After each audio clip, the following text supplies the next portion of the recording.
Hey guys, welcome back to Survival Prepping for Normal People. I tell you what, nothing makes you appreciate being a prepper like driving through a disaster zone and seeing everything that is going on there. So to that point, I was supposed to meet up with my mag this weekend. I did not get to go because I found out Friday afternoon I had to work this weekend. As you can imagine, carpenters are in demand after major disasters. People want to get their homes rebuilt. Who can blame them? The place I work, we got a bunch of calls about people with damaged houses and damaged roofs along the Texas border with Louisiana. So for those of you who are familiar with the area, there's a couple of lakes, Lake Sam Rayburn and Toledo Bend. They're close to the Louisiana border, southern, and kind of more toward central East Texas and central western Louisiana.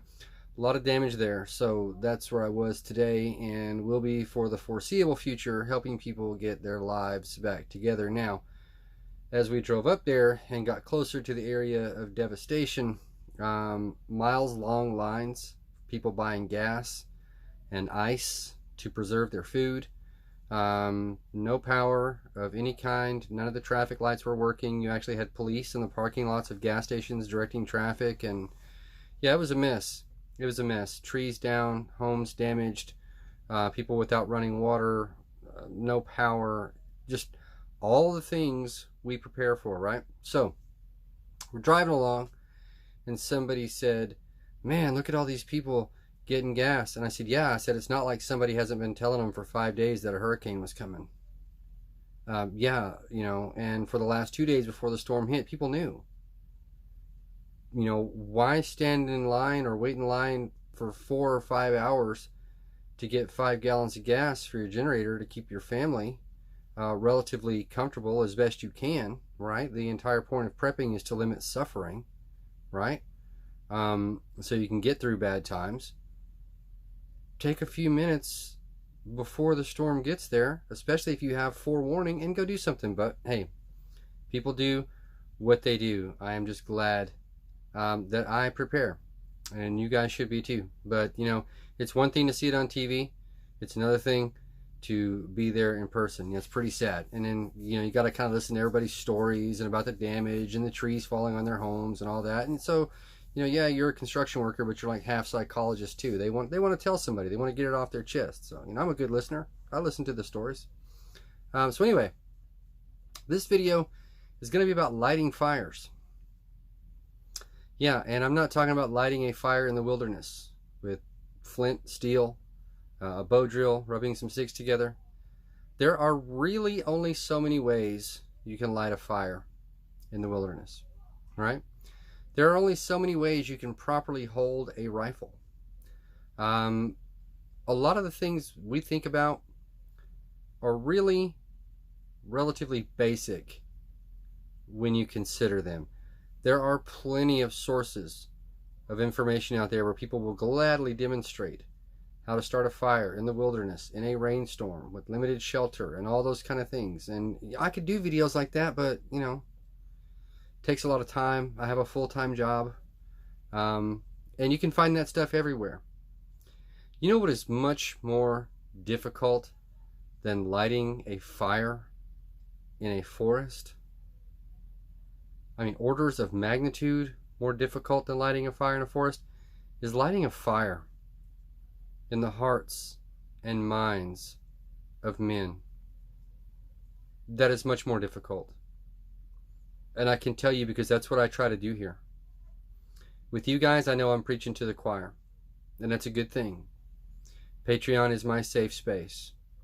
Those of you who follow me here and subscribe, you like the way I present the information, you like the information I present, you like the way I get you to think about things from a different perspective, and I may not always say the things that you want to hear.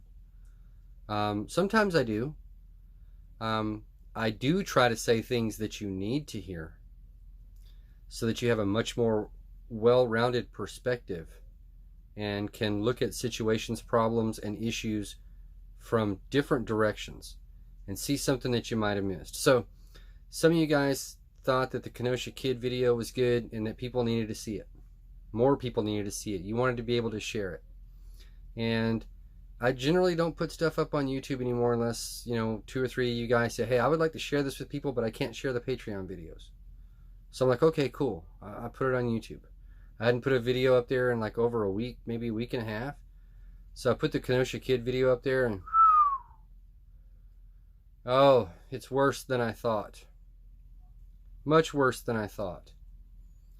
Yeah, on the long drive back home from the storm-ravaged area, I had some time. So as I'm sitting in the back seat of the work truck with some other guys in the crew, I'm looking through my phone and checking comments. I'm a human. I want to know what people have to say every once in a while. Not that I really care, but it does inform the way I think, because sometimes the comments are good and they get me to think, right? And I like thinking. It's a thing. It's a hobby of mine.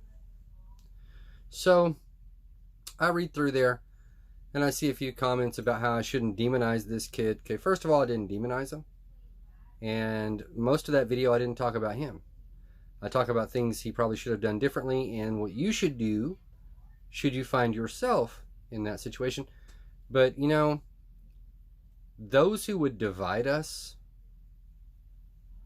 for their own empowerment, and we know what kind of people I'm talking about, they are having a heyday right now. America is much more divided along so many different axes than it ever has been before. America is divided economically. America is divided racially. America is divided socially. America is divided politically. We are people want to throw hot coffee in somebody's face because they're not wearing a mask. Who gives a shit? That's kind of like immunization, right? If I choose not to immunize my child and I send him to school with your child who's vaccinated, how the fuck does that hurt your kid? Your kid's vaccinated. If my kid gets sick because he runs into somebody from a third world country, that's my problem. If you're wearing a mask because you don't want to get sick or you don't want to get others sick, cool. That's your prerogative. You rock on. If some other guy doesn't want to, that doesn't give you the right to throw coffee in his face. Hot coffee and burn the dude. You see, that's the kind of division they want. What happened in Kenosha is exactly what the string pullers want. They want people to be divided to that level. Well, I'm here to tell you something you may not want to hear. Some of you anyway. But I need you to think about it. Critically think about it. I don't ever ask you to parrot what I say, walk in lockstep with what I think. I just ask you to consider it, because when you consider ideas from outside sources, sometimes you discover something about yourself. Maybe something that's good, maybe something that you can work on making better. Maybe something you should let go. I do that every day, right? That's how you grow. That's how you become stronger as a person, as an individual. And if you are stronger, then your family is stronger, your group is stronger, your neighborhood is stronger. That's how it works. No man is an island unto himself. We are all affected by each other, and we all affect each other. So if you can become stronger mentally, more prepared mentally, toughen yourself up to deal with things and do it in a logical way that's actually going to make a difference, that's a good thing. If you want to stay in an echo chamber where you just listen to people who tell you what you already know, and you like to roll around in confirmation bias, because that's what it is. When people have an idea and they go looking for sources of information that confirm their idea and they feel happy about that, they're missing a whole lot of other intelligence out there. A lot of information that could be critical to them in their planning, in their thinking. So, I, long ago, made it my mission to talk about survival and prepping in a way that lights fires in the hearts and minds of men. Yes, you can light a fire in a forest, it will keep you warm for a night. If you can light a fire in the hearts and minds of other people, it can burn for the rest of their life. And it can spread. And I have always said, the reason I chose to communicate and share what I do and how I think is because the more prepared people there are out there, the less people I have to worry about, A, doing something to me so that they can enable themselves to survive, but it's less people I have to worry about B, because I really care. I like people. I give a shit. I do. I probably shouldn't, but I do. And if you're prepared, I don't have to worry about you. That's a load off of me. You're not a threat, and you're not a worry. You're good. And that's good. That's my entire mission here. So I saw all kinds of crazy comments on that Kenosha Kid video on YouTube, and that's just the cesspool that YouTube is. It really, really is. It really is. You know, people don't pay for it. They have no skin in the game, and it's reflected in what they have to say. Right? They want to argue, and a lot of times people get really passionate because you kind of poke them in a soft spot, and it bothers them. And so they take the time out of their day to write this big, gigantic, 15-page memorandum on something I said, and entirely miss the point. And this was the point, really, and this is the part some of you may not like. Okay? Do I love America? I love the idea. I love what it was meant to be. I think it's a promise and a vision that was never truly fulfilled. It was hijacked somewhere along the way by nefarious forces who bent it to their will in order to oppress millions of men through a system that was supposed to set them free. That is what is. The lofty vision from Reagan's speech about a shining city on a hill, that's what should have been but is not. Okay? But what do I love more than anything else? My family, my friends, my local community. So when I said that all this stuff is not our fight, oh, people got mad.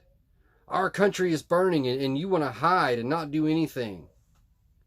What kind of former soldier or former police officer are you? I say the smart kind, because I'm going to tell you a little secret, Billy.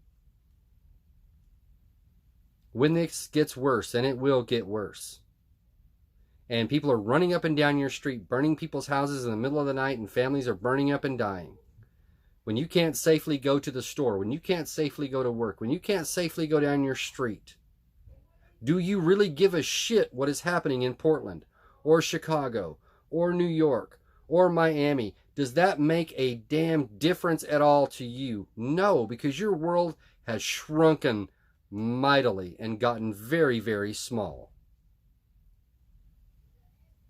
So the purpose of those videos when I make them is to get people mentally prepared to understand what is truly important. What is your fight? What is worth fighting for? Where you live. A nation. What is a nation?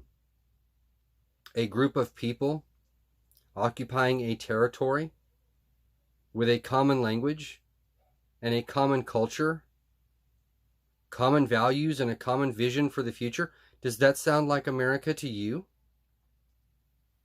It doesn't to me. But when you have the accelerationists out there waving the flag and talking about the American dream, which has turned to a nightmare, wasn't my fault. Our country was headed down the wrong road long before I was born. I'm simply a drop in this big bucket. But you know what I can affect? Where I can affect change is in my area, the people I live around, my town, my people. I don't want to rush off and die for somebody's fight over bullshit that doesn't affect me one way or the other. The sun's going to rise tomorrow, whether another black person gets shot by the police or not. If there's an unjustified killing in my area where I live, yeah, I might have something to say about it. If there's a riot here, looters are burning stuff and stealing, yeah, I'm going to have something to say about that. But your fellow Americans in those places where this is happening now have allowed it. Why does this kid got to come from Illinois and go to Wisconsin and protect property there. Why aren't the people who live there, why aren't they doing that shit? That's the part that burns me to no end. Did you hear what the sheriff said today? The kids shouldn't have come here. Nobody wanted those guys here. They just made it worse. Well, he should do his damn job, regardless of what the politicians say. He's an elected official.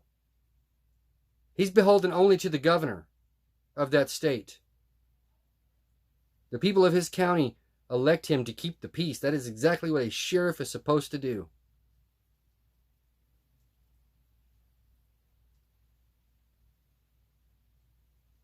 If he doesn't do his job, the people who elected him put him there. A derelict. A person who is derelict in their duty. They are getting what they deserve. Your world, when the shit hits the fan, will be very small.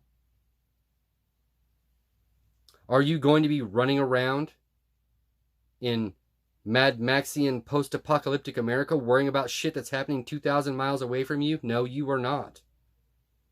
You're going to be worried about what your family's going to eat tonight, if they're going to be able to stay warm, or are they going to have fresh water to drink? Can you keep them safe? But hold on, let me get out the hand crank radio, tune in to shortwave, and see what's happening in Kenosha. This is about preparing. I'm trying to get you to think locally, because that is what will matter most to you. Tribalism isn't coming.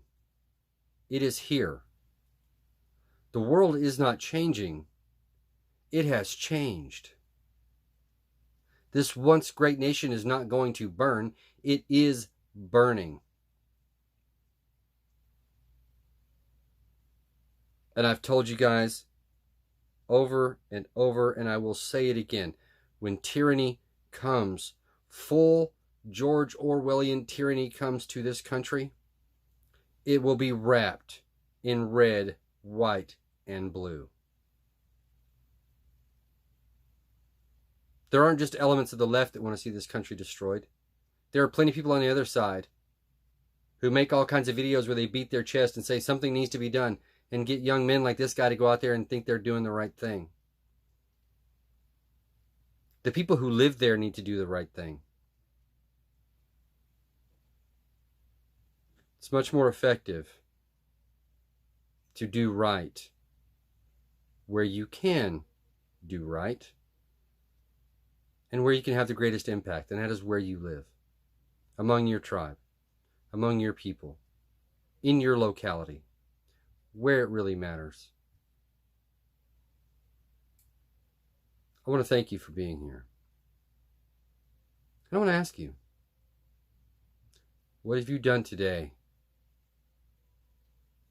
to get ready to defend your home?